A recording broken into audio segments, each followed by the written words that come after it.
رضی اللہ تعالیٰ عنہ کہتے ہیں کہ نبی کریم صلی اللہ علیہ وآلہ وسلم نے ہمیں منا میں قصر نماز پڑھائی، حالانکہ ہم تعداد میں بہت زیادہ اور نہایت امن کی حالت میں تھے۔ اسے صحیح بخاری نے روایت کیا ہے۔ قصر کی حد کیا ہے؟ اگر کوئی مسافر کسی علاقے میں متردد ٹھہرے کہ آج جاؤں گا یا کل جاؤں گا، یعنی اسے تردد ہو، شکوک و شبہات ہو کہ بس میں نے آج چلے جانا ہے یا کل چلے جانا ہے یا کل، تو نماز قصر کرتا رہے، خواہ کئی مہینے لگ جائیں، پر ہر دن جیسے مثال کے طور پہ ہم گھر سے نکلے ہیں اور سفر پہ چلے گئے ہیں کسی خالہ کے گھر یا کسی رشتہ دار کے گھر یا کاروبار سے، اور وہاں پہ ہمارا ارادہ تھا کہ ہم 1 دن کے لیے یا 2 دن کے لیے جا رہے ہیں، تو آپ جا کے نماز قصر ادا کرتے ہیں۔ پھر آپ تیسرے دن یا آپ نکلنے لگتے ہیں، آپ کو ٹکٹ نہیں ملتی ہے یا کوئی مجبوری پڑ جاتی کاروباری، اور آپ اسی طرح سے سوچتے رہتے ہیں کہ اب بھی نکلوں گا، بس اب جاتا ہوں۔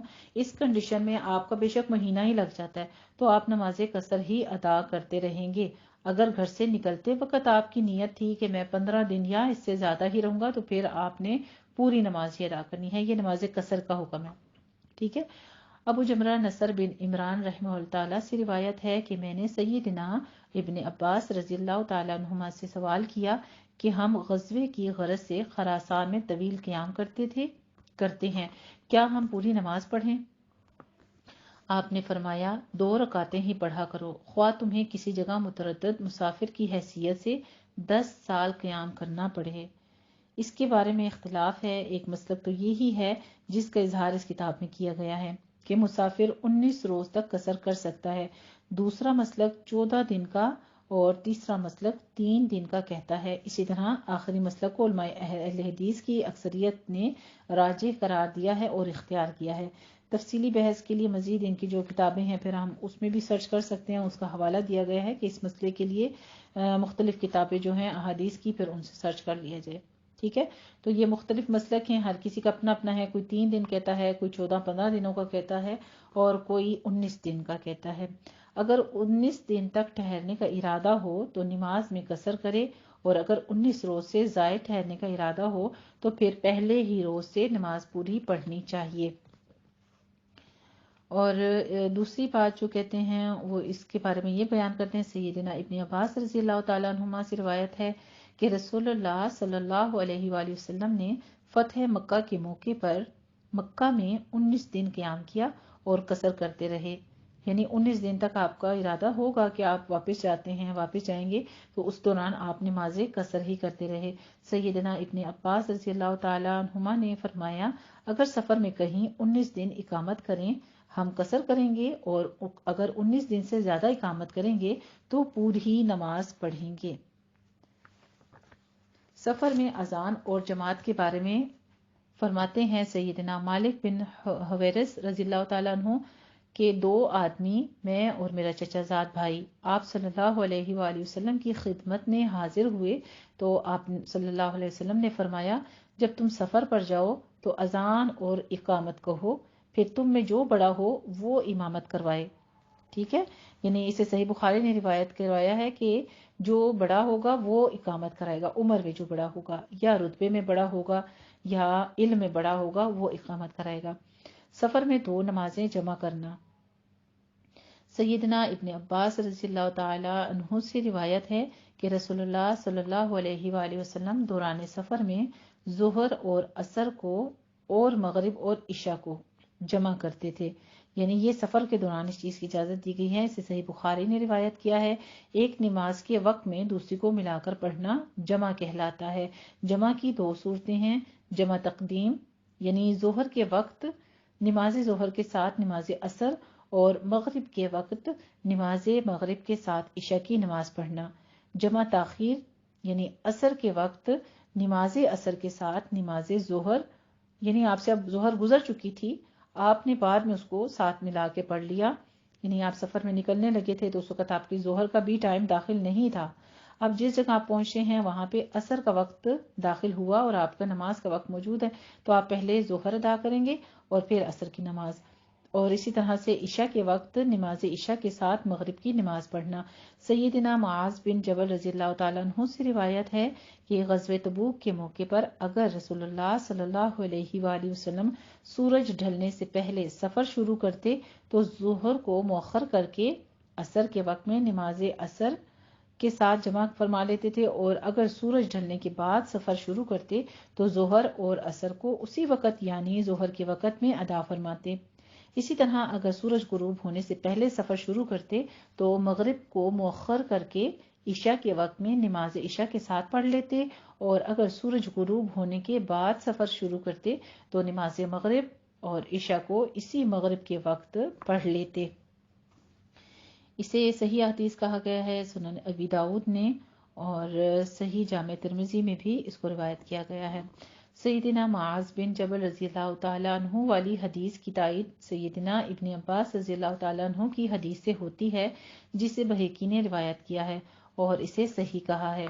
مزید اس بارے میں سیدنا ابن عمر رضی اللہ تعالیٰ عنہ اور سیدنا انس رضی اللہ تعالیٰ عنہ سے بھی روایات مروی ہیں، جو کہ صحیح بخاری کی ہیں اور صحیح مسلم سے ان کی سند ثابت ہوتی ہے۔ سفر میں سنتیں معاف ہیں۔ حفص بن عاصم رحمہ اللہ تعالیٰ سے روایت ہے کہ سیدنا عبداللہ بن عمر رضی اللہ تعالیٰ عنہ نے ان سے کہا، اے میرے بھتیجے، میں رسول اللہ صلی اللہ علیہ وآلہ وسلم کے ہمراہ سفر میں رہا، مگر آپ نے 2 رکعتوں سے زیادہ نماز نہ پڑھی، یہاں تک کہ اللہ تعالیٰ نے آپ کی روح قبض فرما لی، اور میں سیدنا ابو بکر رضی اللہ تعالیٰ عنہ کے ہمراہ سفر میں رہا، پھر سیدنا عمر رضی اللہ تعالیٰ عنہ کے ہمراہ سفر میں رہا، اور پھر سیدنا عثمان رضی اللہ تعالیٰ عنہ کے ہمراہ سفر میں رہا۔ ان سب نے سفر میں 2 رکعتوں سے زیادہ نماز نہیں پڑھی، یہاں تک کہ اللہ تعالیٰ نے ان کی روح قبض فرما لی، یعنی جب تک ان کی زندگی ختم ہوئی اس وقت تک وہ اسی طرح سفرانہ نماز پڑھا کرتے تھے۔ اور اللہ تعالیٰ نے ارشاد فرمایا ہے کہ یقیناً رسول اللہ صلی اللہ علیہ وآلہ وسلم کی زندگی میں تمہارے لیے بہترین نمونہ ہے۔ اسے صحیح بخاری نے روایت کیا ہے اور صحیح مسلم میں بھی نماز قصر میں اس کو درج کیا گیا ہے۔ معلوم ہوا کہ سفر میں سنتیں نفل سب معاف ہیں۔ سیدنا ابن عمر رضی اللہ تعالیٰ عنہ میدان مینا میں 2 رکعتیں نماز قصر پڑھ کر اپنے بستر پر چلے جاتے تھے۔ حفظ رحمہ اللہ تعالیٰ کہتے ہیں، میں نے کہا، چچا جان، اگر اس کے بعد آپ 2 رکعتیں سنت پڑھ لیا کریں تو کیا حرج ہے؟ فرمایا، اگر مجھے یہ کرنا ہوتا تو فرض نماز ہی پوری پڑھ لیتا۔ اسے صحیح مسلم نے روایت کیا ہے۔ رسول اللہ صلی اللہ علیہ وآلہ وسلم مزدلفہ تشریف لے گئے تو 1 اذان اور 2 اقامتوں سے نماز پڑھی، نماز مغرب اور عشاء کی نماز جمع کی اور درمیان میں سنتیں نہیں پڑھیں۔